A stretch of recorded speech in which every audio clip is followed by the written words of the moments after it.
فيه ظهرت الزعامة الشعبية زي مصطفى كامل ومحمد فريد وحدث الدنشواي، وكان الإنجليز لا بيحبوه ولا هو بيحبهم.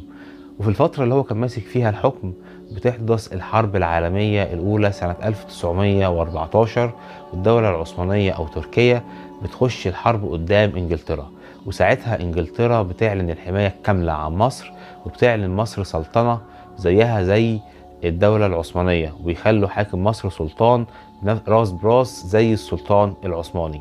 بيدوروا على عباس حلمي، يلاقوا عباس حلمي التاني في اسطنبول بالصدفة، يقولوا خليك عندك، ويتم عزله وبيولوا مكانه عمه السلطان حسين كامل. حسين كامل هو ابن إسماعيل أخو توفيق.